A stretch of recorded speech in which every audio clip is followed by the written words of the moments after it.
I just had surgery done on the inside of my nose and I sound Kind of like this. but we ain't gonna let that stop progress.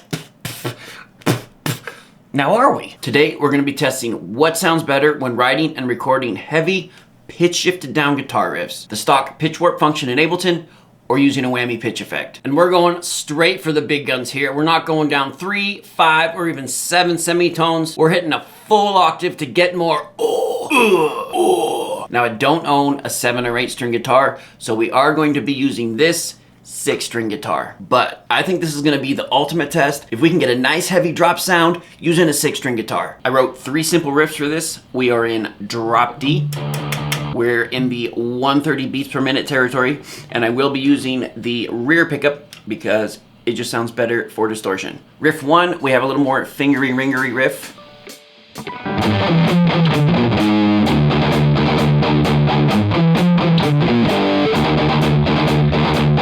Riff 2, we have a little more chonky chonk riff.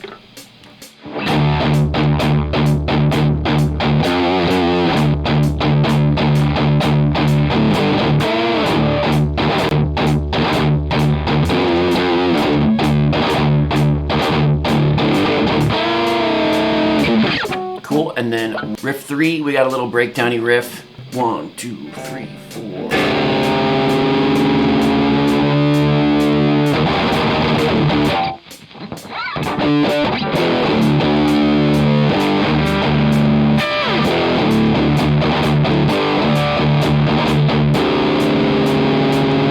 Here's the 4 options we're gonna test. Option 1, using Ableton to pitch down the original clean waveform and then go through the distortion plugin. Option 2, bouncing down the track through the distortion plugin and then using Ableton to pitch down the waveform. Option 3, using the pitch plugin first in the chain and then the distortion plugin afterwards. Option 4, using the distortion plugin first in the chain and then the pitch plugin afterwards. You probably notice options 1 and 3 and 2 and 4 are similar as far as the line of processing works, but let's see if they actually sound similar. Once we get to wherever we get, we'll try to mix them into a song. Let's roll. Okay, not so fast. My nice orderly experiment went a little sideways. As I was doing my comparisons, I quickly learned a major lesson. The amp patch you use makes a huge difference on whether or not the octave dropped riff sounds good. And by good, I mean actually usable. Here's our results for option 1. To demonstrate what I was just talking about, the original patch that I was using that normally sounds great didn't sound so good. First, here's our original riff.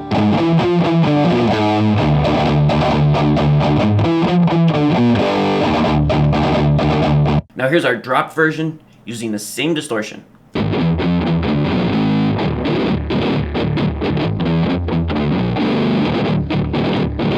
Sounds pretty poopy. Here's a change up to some of the other distortion patches I found that sound kinda workable.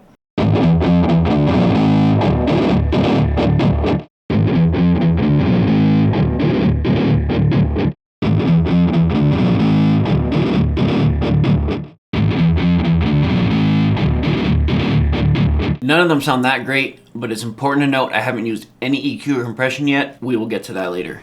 Moving on to the results for option 2. Here's our original distortion. Distortion 2.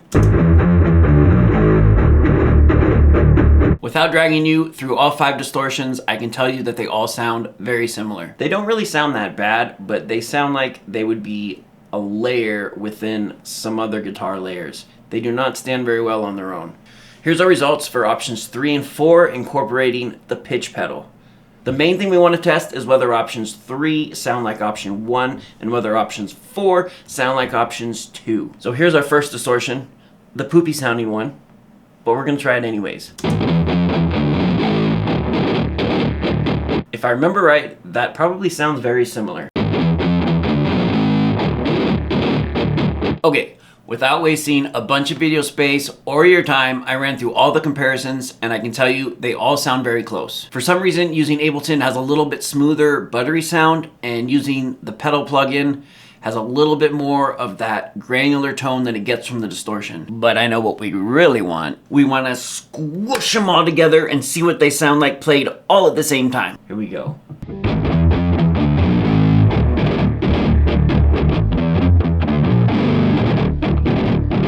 There, second riff.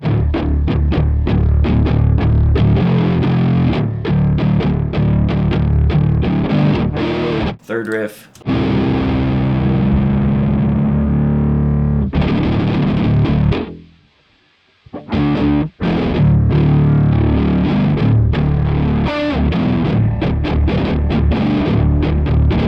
Okay, that's enough of that. After that little experiment, there is some potential in layering some of these tracks together to make something workable. We are gonna take this a step further and try to make it sound good with some drums and some bass and maybe some other stuff. Again, we're using a 6-string guitar here, so I would like to see if using EQ and compression can help to pull something usable out of this. I have not lost faith.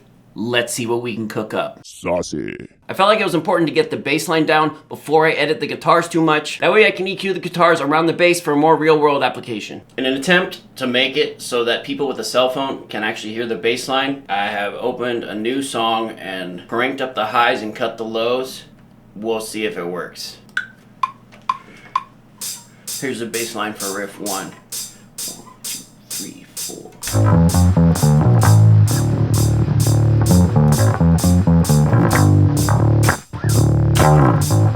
Second riff.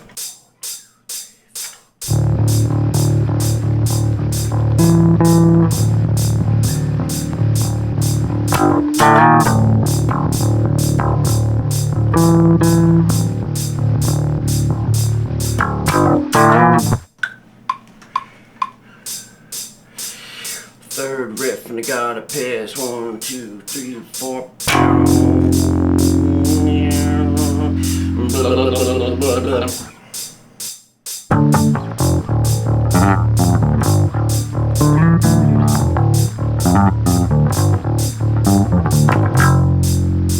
I wrote a simple MIDI drum track for each of the guitar riffs. If I end up making this into a full song, I will make the drums more badass. But for now, they do their job. For all you Ableton users, I just used the stock kit, Rock Kit 1. It actually sounds pretty good for metal. I did add some cymbals, but that's about it. And now the moment we've all been waiting for. Guitars! Wah! Quick side note, I want to retrack the guitars again so that I could have 2 different tracks to pan hard left and right. If I decide to release this track, I will re-record the guitar tracks a little more precisely and add some fun little variations. This is where things get in the weeds. So I'm gonna try to make this as orderly as possible because I'm really trying to help people out that are going down this road. I tried all kinds of stuff to see what sounds good. For the most part, I was disappointed. Just adding EQ and compression to the tracks that we had from the first part of the video didn't sound that great. I feel like some of it has to do with the actual riffs themselves. I think I could write some riffs based on the final sound that sound good, and you guys may want to consider this as an option, but the point of this video is to use the original riffs. All right, I'm gonna go straight to the most effective way that I found to get these full octave drop tracks to sound good, which actually I saw in the comments from another video on another channel, so whoever this user is, thank you. We take the source track, so the non-distorted signal, and try to EQ out the parts of the audio signal that sound bad once it's distorted. I found the only way to really do this is to first listen to the track pitched down and distorted, so you can correlate how the yucky parts sound in the clean signal. This is what my chain looks like. The raw signal pitched down an octave. Then we have an EQ, compressor, the distortion, another EQ, and a final compressor. Now, this clean track that's pitched down basically just sounds like someone playing the bass with a pick, like this.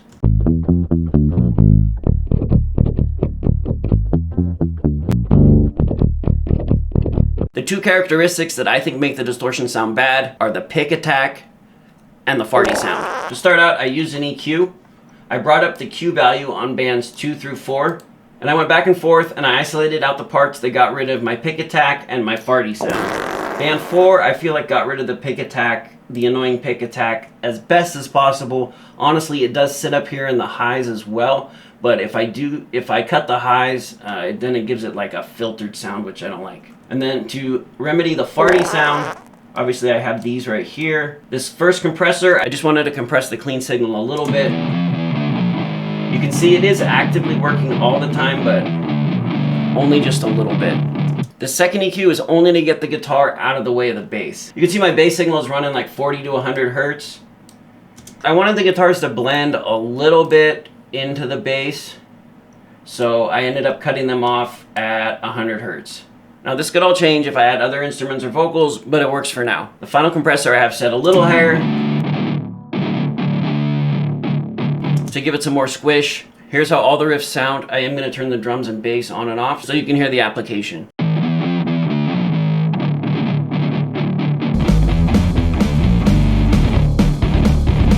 Riff 2.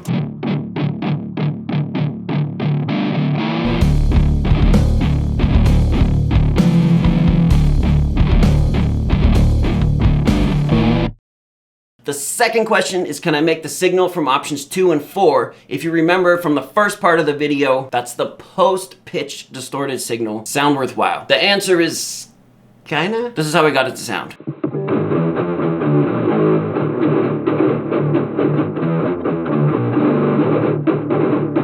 Of those 5 distortions that I was using before, I ended up using distortion number 2. Again, it doesn't really sound that bad, but in terms of mixing it into the overall song and trying to get the playing and expression out of the original riff, it's kind of meh. Also, again, this brings up the point of writing a riff that sounds good once it's pitched down, versus trying to pitch down a riff that maybe only sounds good, not pitched down. I'm seeing this as an important lesson along this journey. I know what you're thinking. How does all this sound layered with the original tracks? Let's give her an old listen. Spoiler, as much as I thought the big fuzzy post-pitch signal would sound good layered, it doesn't. At least not for this application. Here's the 3 examples so you can hear for yourself.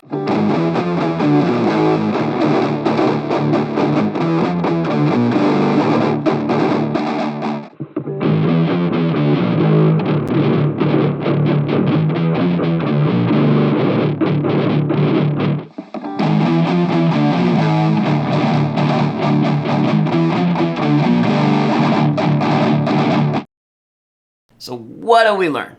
Well, I think a whole lot of it depends. Hopefully this journey helped you guys answer some questions or open up some new questions on your own journey for dropped riffage. As always, thanks for watching, and if you have any questions or any lessons learned that you want to share, leave them in the comments below.